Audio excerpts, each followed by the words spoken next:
Assalamualaikum Pak Kiai. Waalaikumsalam warahmatullahi wabarakatuh. Untama kita tayang. Bah, ini mau sudah ada di dalam disuruh kita masuk. Ada mahasiswa itu kita saya 2 orang. Jadi dari UNAS. Dari UNAS gini.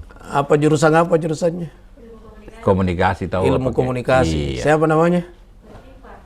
Latifah. Latifah. Dari daerah mana Latifah?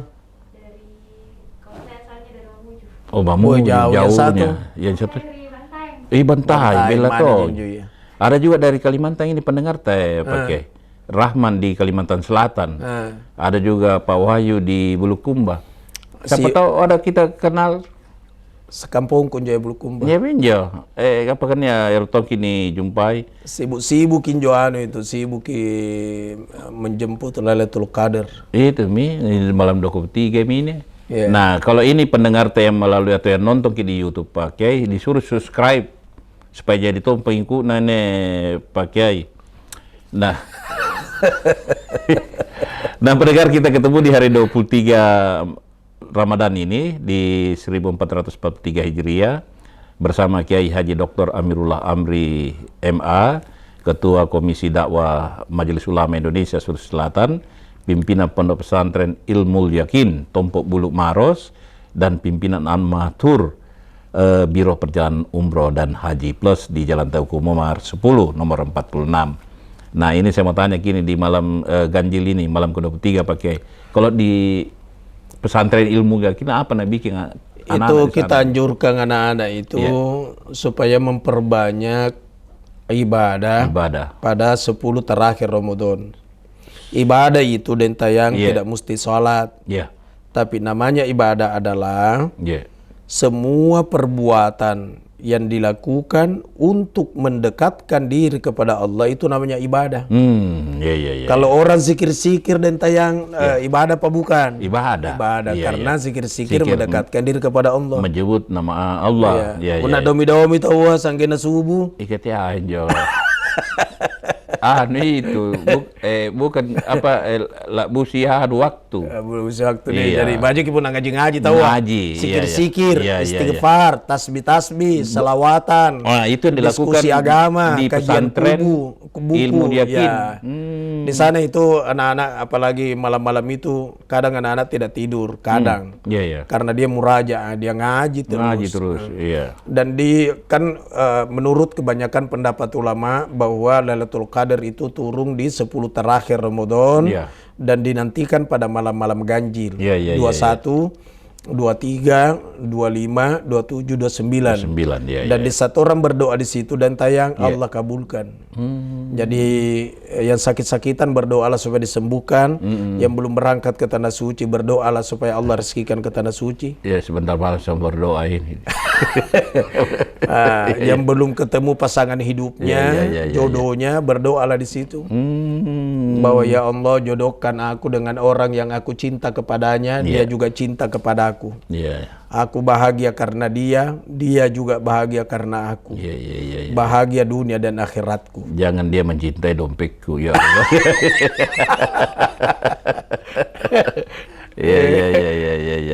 Dan seperti itu. Intinya perbanyaklah doa. Ibadah, doa dan orang yang beribadah di malam ganjil itu sekiranya turun yang namanya Lailatul Qadar itu nilainya itu kan melebihi daripada 1000 bulan.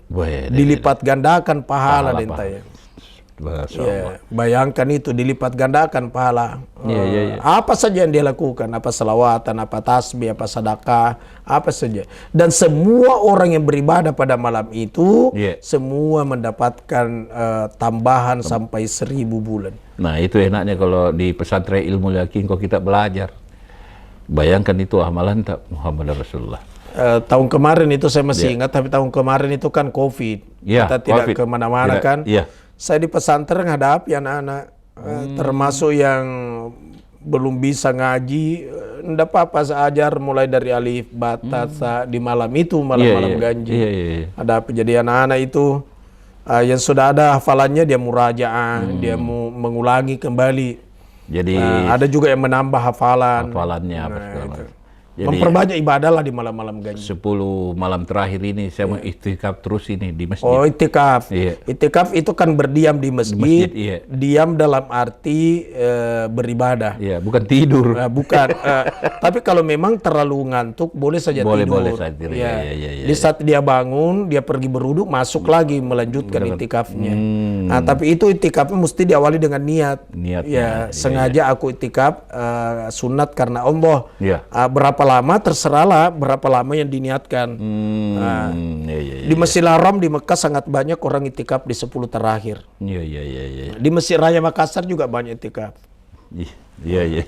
Nah, baik Pak Kiai, ini pertanyaan pertama ini di malam ini di subuh hari ini, hari ke-23.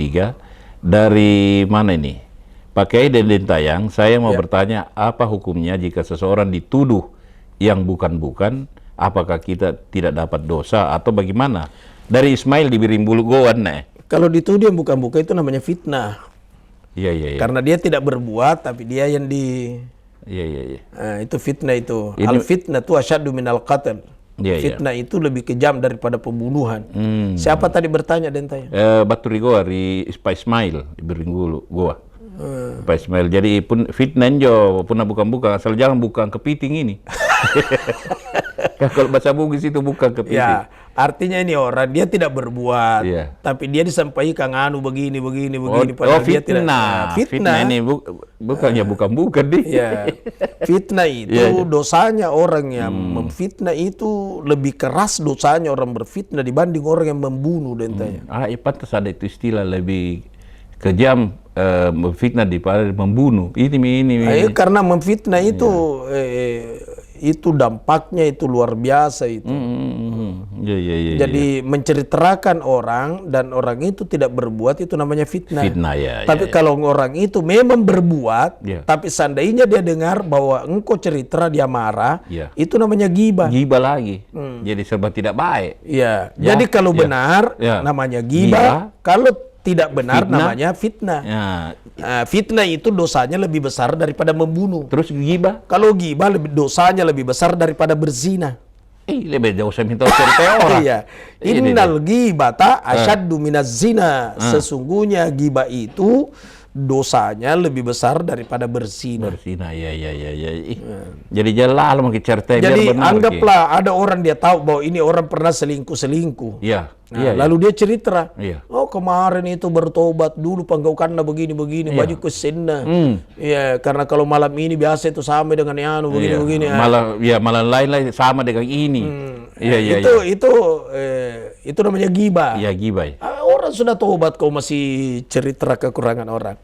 Maka dosanya orang yang cerita itu lebih besar dosanya dia dibanding orang yang selingkuh itu. Dibanding orang yang berzina itu. Jadi lebih bagus diamlah. Bajikan yang diam itu emas. Baik, pertanyaan kedua Pak Kiai dari ini Pak Ismail begitu Pak Ismail di bajikan yang sanang ki. Assalamualaikum Pak Kiai dan Dintayang. Dari Pak Haris di Malakaji. Kirim pertanyaan begini, kalau kita dosa sama orang tua tetapi orang tua sudah memaafkan. Udah selesai itu, lanjut video sana Dintayang, sudah di-delete, sudah terhapus. Karena orang tuanya sudah memaafkan. Ada istilah bilang mewakili Tuhan ini kita orang tua itu mewakili, bagaimana itu arti kiasan itu Pak Kiai? Itu seandainya ada orang beribadah Dintayang biar sampai bengkak-bengkak dahinya sujud. Kambam ya banda nama kamas sujud. Bengkak dahinya gara-gara sujud. Tapi orang tuanya sering sekali meneteskan air mata gara-gara karakter perilakunya ini anak. Tidak mau berubah. Dia suka bentak-bentak mamanya. Allah tidak terima salatnya itu. Kalau dia haji, Allah tolak hajinya. Tidak ada. Allah tidak reda. Makanya jangan coba-coba ada yang mendurhakai orang tua, apalagi mama. Mama itu luar biasa. Makanya ada itu ungkapan bahwa surga di telapak kaki ibu. Jadi saking dihargainya itu mama ini orang tua perempuan. Itu orang tua itu seakan-akan Tuhan yang nampak, seakan-akan. Seakan-akan. Karena kalau Allah orang tua tidak reda, maka Allah tidak reda kepada orang itu. Banyaknya orang kasih nangis orang tuanya. Malaku deh. Orang tuanya sudah tua, paksa kasihan dia bawa orang tuanya ke panti jompo. Kata mamanya, nak, tidak usah saya dibawa ke panti jompo, nak. Ah, tidak, kau mesti ke sana karena kau selalu meludah di ruangan tamu. Kata lagi mamanya, kalau begitu, nak, buatkan saja saya kamar kecil di samping WC-mu. Supaya saya tidak meludah di ruangan tamu. Jangan bawa saya ke panti jompo karena saya senang mendengarkan suara cucuku kalau menangis. Gitu. Tapi dipaksa sama anaknya tetap dibawa di panti jompo. Dosa ini besar anak durhaka itu, ini. Dosa besar. Ya, bahkan itu ada sahabat mau berangkat haji. Kata Rasul, mau berangkat haji, ibumu siapa yang urus? Tidak ada Rasul, karena kau tidak usah pergi haji, urus orang tuamu. Maka bersyukurlah orang-orang yang masih hidup mamanya. Masih ada kesempatan menatap wajahnya, mama tersenyum. Kalau sudah meninggal mamanya, pergi ziarahi kuburnya, bacakan doa. Ada tuh anak-anak takut ketemu mamanya. Karena pinjam uang sama mama. Kalau ketemu ditagih.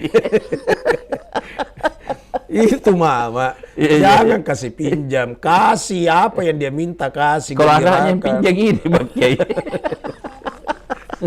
Iya, begitu jadi dosa besar itu kalau kita mendurhakai orang tua. Allah tidak pernah ridha. Allah tidak pernah ridha dan tidak akan diterima segala amalan Pak. Ini dari Ahmad Sahra Ubaid di Bukit Khatulistiwa 2 Sudiang. Saya ingin bertanya Pak Kiai. Saya sedang sholat sunnah, terus datang seseorang menepuk pundak saya. Saya bergeser ke arah kanan sedikit untuk memberikan isyarat kepada makmum bahwa saya sedang sholat sunnah. Apa langkah saya? Sudah tepat seperti itu? Apakah bagaimana Pak Kiai? Kalau digerakkan yang kanan itu pertanda salat wajib dan tayang. Kalau digerakkan yang kiri maka itu pertanda salat sunat. Tapi terkadang orang tidak mengerti di belakang salat sunat atau salat wajib. Hanya sekedar nepuk pundaknya orang. Sudah itu tetap dia ikut. Ternyata salat sunat yang dilakukan di depan. Tidak apa-apa dentayan. Silakan teruskan saja salatnya itu di belakang yang salat wajibnya. Tidak apa-apa. Niatnya tadi itu juga tetap itu. Iya, tadi yang di depan itu kan salat sunat. Yang di belakang itu niat salat wajib. Iya. Tidak apa-apa. Karena dia mengira salat wajib, ternyata salat sunat yang dia lakukan. Jadi sempurnakan saja di belakang. Sempurnakan saja di belakang. Dan itu ada juga tidak mau ikut sama orang yang salat sendiri karena dia bilang pasti tadi tidak berniat imaman. Karena sendiri kan, maka pasti tidak berniat imam. Pahami dulu bahwa imam itu bukan syarat wajib berniat imaman. Beda kalau makmum. Kalau makmum mengiktikatkan makmum. Kalau imam tidak, kecuali salat Jumat. Kalau salat Jumat mesti mengiktikatkan imaman. Yang imam beda. Jadi kalau dia makmumnya tadi terus kita ikuti, otomatis dia berubah gitu Pak Kiai. Maksudnya? Maksudnya gini kan tadinya makmum, terus ada yang terlambat ikut di belakangnya. Tepuki anunya yang makmum ini. Yang makmum tadi. Yang imamnya sudah selesai kan? Sudah selesai. Ada lagi yang ikut. Ketinggalan beberapa. Berjamaah lagi. Berjamaah lagi. Nah, sudah assalamualaikum imamnya karena ini hanya mendapatkan satu rakaat. Berarti dia tambah untuk menyempurnakan. Sudah assalamualaikum imamnya, dia terus lagi ke atas. Ada lagi orang datang, ikut lagi di belakangnya itu. Jadi estafetki berkesinambungan terus. Nah, seperti itu. Selanjutnya Pak Kiai ini dari mana ini? Dintayang, di acara obrolan Pak Kiai Dintayang ini saya mau bertanya. Saya bayar zakat ini, masalah zakat Pak Kiai.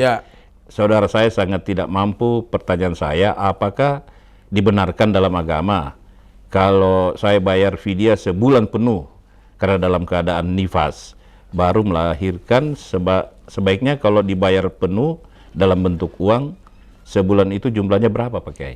Ahmad bin Hanbal membolehkan. Berapa jumlahnya kalau uang? Silakan taksir. Kalau makan sekali makan berapa harganya? Oh, yang pernah kita jelaskan. Ya, kalau dentayang 2 mangkok coto ditambah katupa 7 ditambah dengan jus alpukat jaya tuh. Jaya tuh. Ya 70. Satu kali makan. Jadi kita mengambil target yang rata-rata kalau dia makan kira-kira berapa. Mungkin 20.000, mungkin 25, mungkin 30 atau mungkin berapa lah. Ya, taksirannya dentayang. Diperkirakan berapa. Dan itu yang kita kali 30. Sama dengan zakat. Zakat fitrah itu kan sebenarnya kalau dalam dalil itu kan makanan pokok, gandum. Iya, gandum. Bukan beras. Iya. Ya, tapi ulama kita mengkiaskan bahwa gandum dikiaskan, dipersamakan kedudukannya dengan beras itu. Maka beras kita keluarkan. Nah, bagaimana? Bolehkah diuangkan? Ahmad bin Hanbal membolehkan. Tapi kalau Imam Syafi'i tidak, mesti beras. Mesti makanan pokok. Makanan pokok, iya. Selanjutnya ini dari mana nih? Saya sholat menggunakan masker dari Emba di Takalar, menggunakan masker beda pakai. Apakah sah sholatnya itu? Salat itu syaratnya sujud itu dahi, hidung rapat. Rapat ke. Nah, persoalannya kalau pakai masker bagaimana? Pertanyaan yang muncul adalah kenapa sampai pakai masker? Nah, jawabnya menghindari virus corona. Karena ada wabah. Ada wabah. Kalau begitu daripada natabai corona, lebih bagus pakai masker lah. Tapi kalau seandainya sudah tidak ada yang seperti itu, nggak usah pakai masker. Biar dahi, hidung rapat ketika sujud. Tapi ini karena adanya virus. Ada virus, iya. Nah itu tadi dengan Badi di Takalar. Selanjutnya dari Pak Muhammad Nasir di Moncongan Sapaya. Datuk di daerah mana nih? Dari Sapaya Bili terus. Ngapa kisah Pak? Biasa lalon joring. Billah. Iya. Nah dari Pak Muhammad, selain daripada sholat, bacaan Quran dan puasa, bagaimana cara mendapatkan rahmat Allah Subhanahu Wa Taala? Selain dari baca Al-Quran tadi dengan ini atau ke puasa pakai? Siapa yang mengasihani di bumi, maka dikasihani yang ada di langit. Rahmat kan kasih sayang. Di bumi. Jadi kasihanilah orang-orang di bumi. Bukan saja orang, termasuk makhluk. Kucing kelaparan, sare kandre. Yang pipi. Anjing kehausan kasih minum. Apalagi orang itu. Jadi kalau mau dirahmati Allah, mau dikasihani sama Allah, pakka masina karengala taala, maka masih antongi paranta. Makhluk maksudnya itu. Tapi bukan hanya itu, termasuk itu ngaji, salawatan, istighfar, sedekah, menggembirakan orang. Gembirakanlah orang supaya Allah juga senantiasa menggembirakan. Iya. Nah, selanjutnya pertanyaannya begini pakai apa perbedaannya kata Masya Allah dengan apa nih? Subhanallah. Subhanallah itu maha suci Allah. Masya Allah jika Allah berkehendak. Maksudnya penempatan katanya ini pakai di mana pantasnya? Maksudnya atau kita mendengarkan berita. Subhanallah itu dalam bentuk takjubiyah. Apa itu pakai? Takjubiyah itu takjub, tercengang.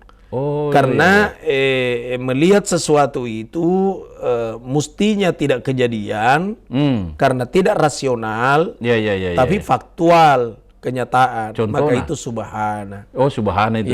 Subhana. Contohnya melihat apa turun dari langit. Takjub gitu. Kalau contohnya kan, kenapa itu di saat Al-Quran berbicara tentang Isra, diawali itu subhana. Subhanalladzi asra bi 'abdihi lailan minal masjidil haram ilal masjidil aqsa. Karena peristiwa Isra itu wa Mi'raj adalah tidak rasional, tidak masuk akal. Tidak masuk akal, Tapi kenyataan.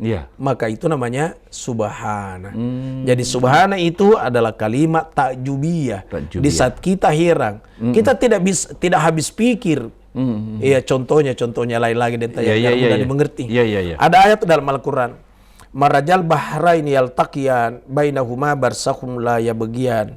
Diterangkan di ayat itu bahwa digambarkan bahwa ada laut, yang laut itu terbelah. Di sebelah adalah air asin, di sebelah adalah air tawar. Dan di tengahnya seakan ada dinding yang memisahkan antara air tawar dengan kentara air. Itu perpisahannya. Nah, maka kita takjubkan, maka kalimatnya itu adalah subhanallah. Ya, subhanallah. Maha kuasa Allah. Ada orang mencangkul, tiba-tiba dia ketemu gas atau dia ketemu minyak.